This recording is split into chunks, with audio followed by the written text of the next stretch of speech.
And so Jesus begins to use his most harshest words that he's always reserved the most harshest words for.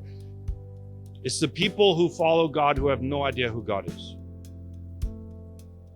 Or they've got part of it where their minds are kind of latched on to God, but their hearts are so far away that they completely miss the point. One moment Jesus is high and lifted up. And then within a few days, he's being murdered by the same audience. But it's because there's a few people walking around who don't like him when everyone else does. And they start whispering back that old-time religion. They start whispering back the way that they think it should be. They start taking his words and twisting them so that people will turn on him. And as it ends up, the man who is celebrated steps into a space where the bomb goes off because of his actions there. And he does exactly what he knew was going to happen.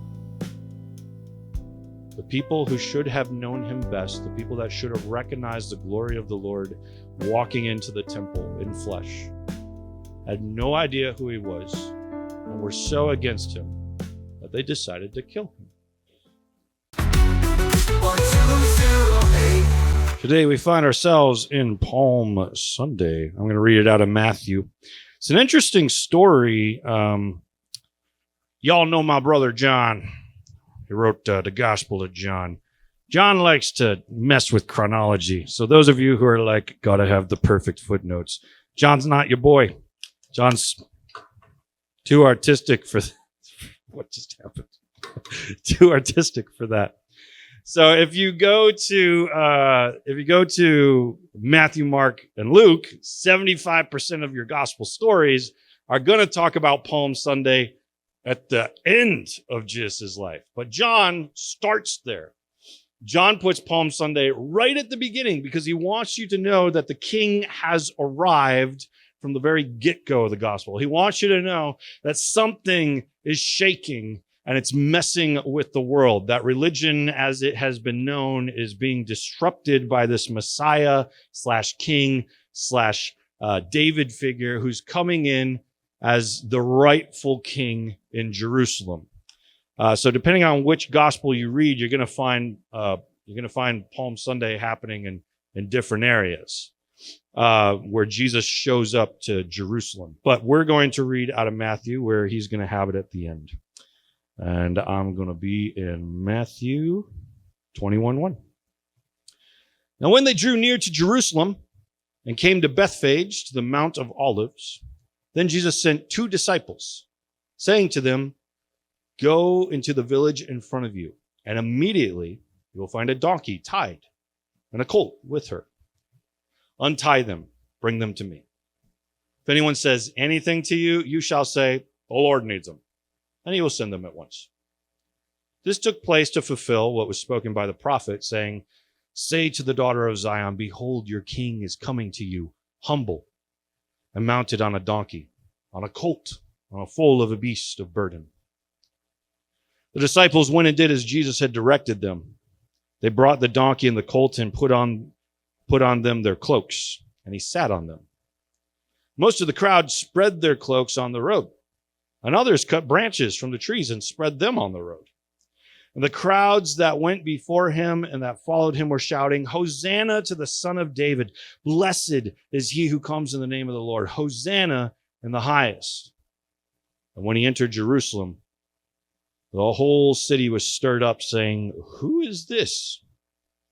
And the crowd said, "This is the prophet Jesus from Nazareth of Galilee."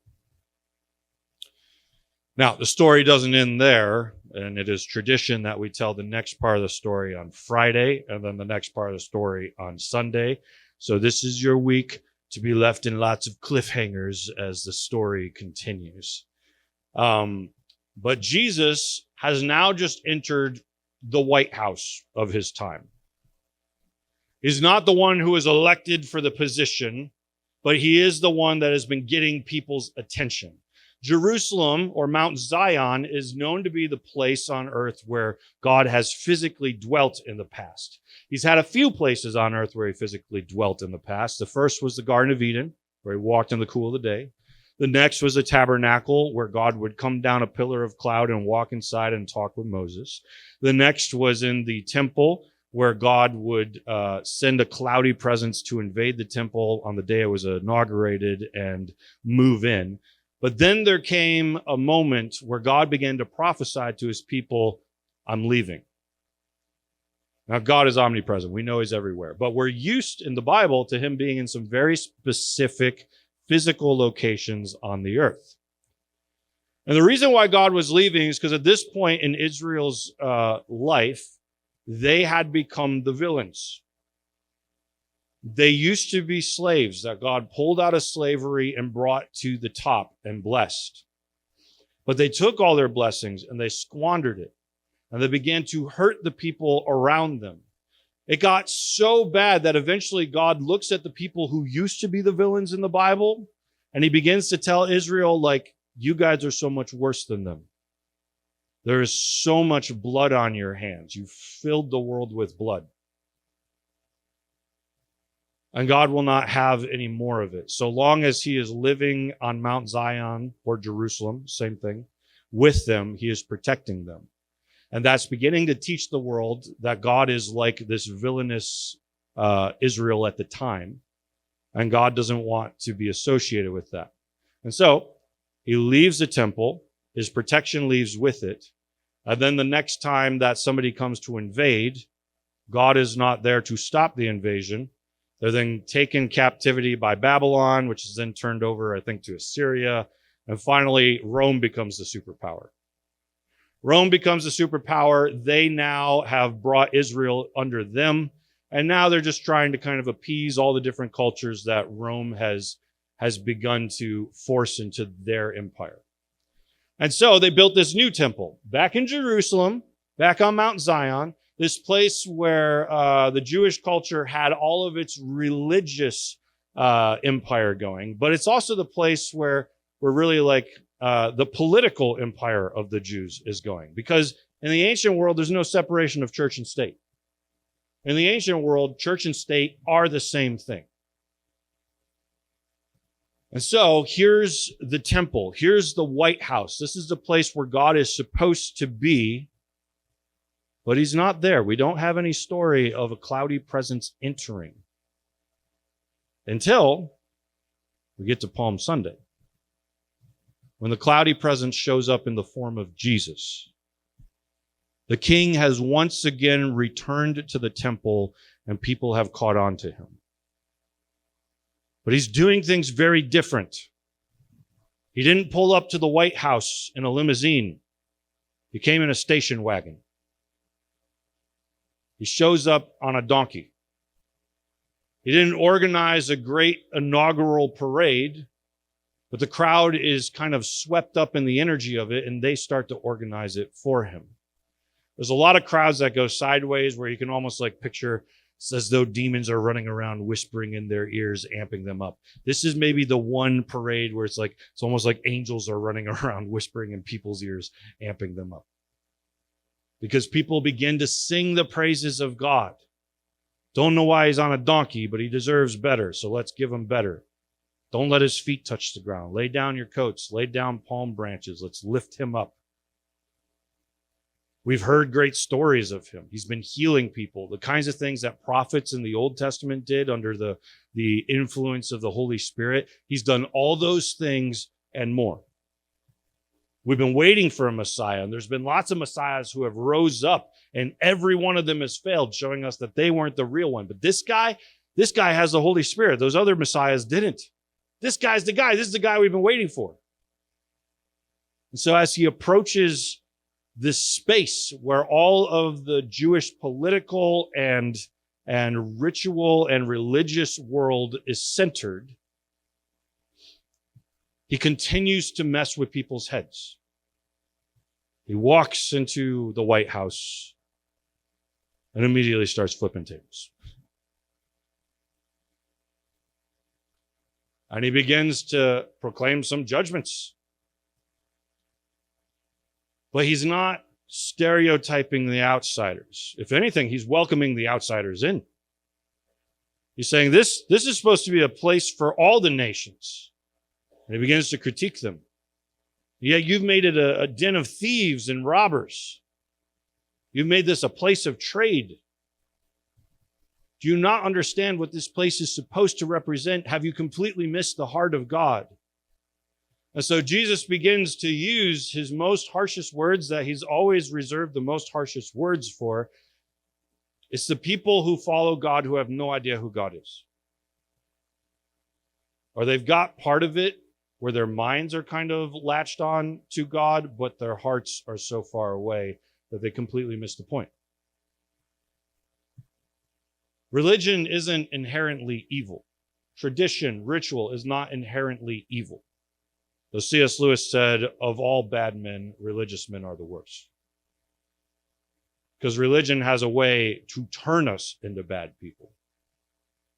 But the kind of religion that they were trying to practice in this space was by following the rules of the Old Testament, the rituals and feasts and all kinds of things that God had set up in the Old Testament that were supposed to help them connect with him. But have you ever followed the rules and missed the point? At 1208 Greenwood, we're more than just a church. We're a family growing together in faith, both in person and online. From our original worship music to biblical teaching, which you can access anywhere, we're creating authentic experiences every day. Your giving helps keep our ministries running and creates impactful content and music that reaches people wherever they are. Join our mission to serve and grow. Support 1208 Greenwood today. The link is in the description. Have you ever followed the rules before and missed the point? It would be like in Nazi Germany, like, well, I'm supposed to tell the truth, so yeah, I'm hiding some Jews in the back because I got to follow the rules. No, you missed the point. And this is what Jesus has such a problem with. When he runs into the religious folk, they might have the rituals down, they might have the feasts down, but they've missed the point. If anything, their hearts are so far from God that they've started to twist the rules to take them in the opposite direction of what God originally wanted with the rules. So, for example, God keeps sending prophets in the Old Testament over and over and over again to say, take care of the widows, take care of the widows, take care of the widows. In a patriarchal culture where the men were the ones that were more or less providing for the whole family, if your husband were to die and nobody was to take care of the widow, you essentially forced her into a homeless life, and she has nowhere to go. This actually might be why it's one of the big 10 rules to honor your father and mother. That may not be like listen to everything they say as though they're right about everything. Honor your father and mother may have very much been a rule that was like, when your parents have nowhere else to live because they're old and gray, you honor them and you take them in and make sure they're taken care of. Provide for them just as they provided for you. So God gives these kind of rules. But then when he runs into the people who are supposed to be taking care of the widows because they're the ones running this White House of his time, they find out that they're devouring widows' houses.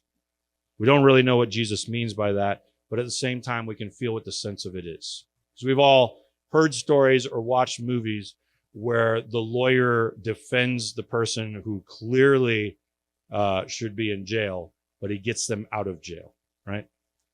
And we all see that. We're like, what an injustice. But they followed all the rules. They practiced all of the lawyer kind of things that you're supposed to do. And so Jesus will run into the people who know the rules but abuse it to bring about injustice. And some way or another, rather than care for the widows, they're devouring widows' houses. And that's just one example. They're also trying to make bank on people. They're not just like running a trade in the Holy Temple where they're selling you the kinds of things you need. Jesus calls them thieves and robbers, as though they have highly inflated the cost of Chick-fil-A in the airport, right? I'm doing good at analogies today.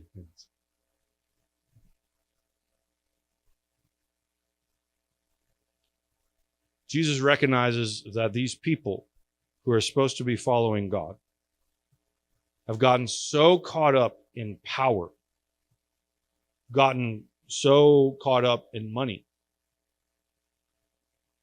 that they no longer are following who God is.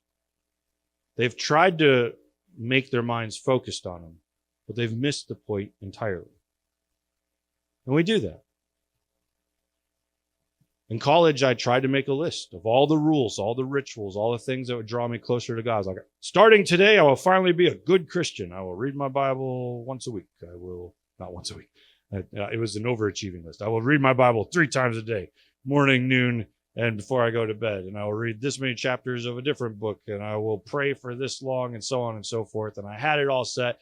Here's the good Jamin Christian thing to do. And I go to my mentor that night, and he's just praying for us. And while he's praying for me, he's always good at hearing the Holy Spirit, doesn't even know when he's doing it. It's just like first words out of his mouth were essentially, God, would you help Jamin not see you as a checklist? Okay, all right, screwed that up already. Because a checklist, when we do it right, it can draw us closer to God, but when we do it wrong, it turns us into villains. Because we no longer are after the pursuit of the intimacy of God. We're after the pursuit of being good and perfect people. We're after the pursuit of putting on a front, where we can get up on the stage and draw attention to ourselves and be like, look at me. Look at how I'm nailing it. When God's like, that's never the point at all. And then he begins to do ministry to those who need it. He begins to heal the sick in the temple, there at the White House. As people are watching him do the miracles that seem to really prove this guy is real. He's legitimate. He's the Son of God. He's the Messiah. The Holy Spirit is working with him. He has to be. Even the Pharisees have to eventually conclude, like, that's the kind of power that we know belongs to God. But they are so far away from God that instead of thinking maybe we should shift our minds and think a different way and listen to this guy, they get angry. And they decide to kill him. You have these cancel culture moments in the Bible too. One moment Jesus is high and lifted up. And then within a few days, he's being murdered by the same audience. But it's because there's a few people walking around who don't like him when everyone else does. And they start whispering back that old-time religion. They start whispering back the way that they think it should be. They start taking his words and twisting them so that people will turn on him.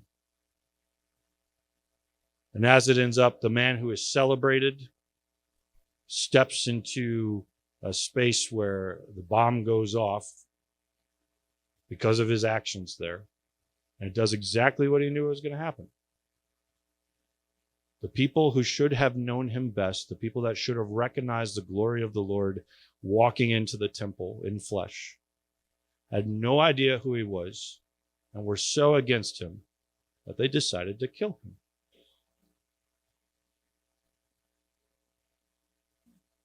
You probably experienced it at work before. New person comes into the building and they're talking like they know it all. And suddenly everybody like turns on them like they think they're better than us. They don't know what they're doing. They haven't even been in this job long enough. It's exactly how the Pharisees and priests are feeling about Jesus. Who is this carpenter guy out of Nazareth? Isn't he an illegitimate child? We've heard the stories of him. And yet he has the audacity to come in here and start flipping our tables. Who does he think he is? He's not a priest. We're the priests. They stare the prophet in the face. They stare the Son of God in the face. And they deny him. Because when religion has become our God instead of God himself, we will do whatever it takes to defend religion.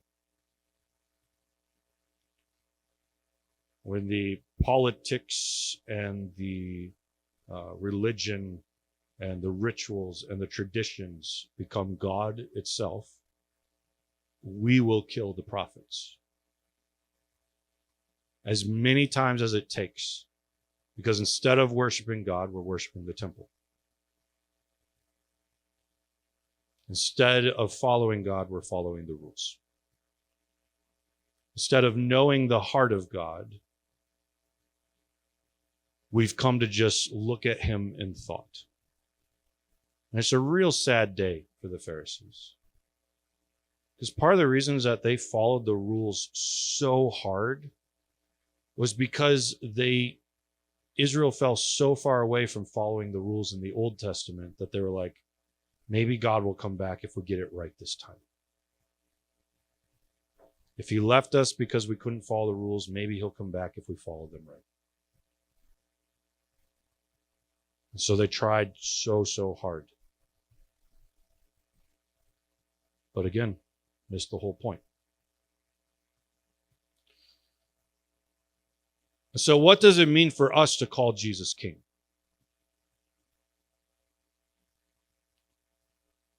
If we are to let the Holy Spirit enter the new temple, which is your body, post Jesus, your body is the temple. If you let the Holy Spirit enter your temple, what tables does he flip? What rules and rituals does he say you've missed the point here? What way are you thinking that he says that is not renewed to me, that's renewed to your political, religious combination of understanding?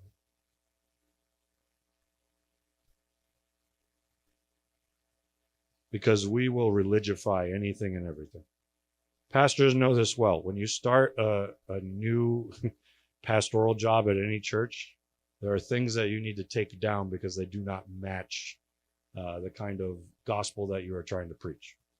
So if there was an American flag on this stage and I had just started here, I would go up and take that down, and you better believe people would kill me for it. I know the stories of churches where that has happened.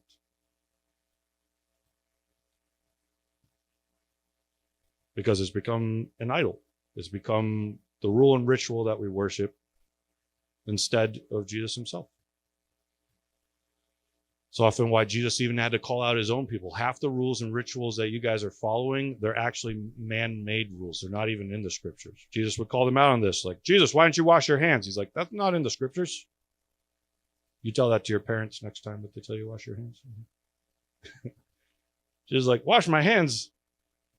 That's a man-made rule. You guys made that up. That's not inspired. And yet you're teaching as your man-made rules the ways of God. That happens. When we get so caught up into our religion, the things around us become holy and sacred that are not. And then when people try to take them away, we freak out. So what is it?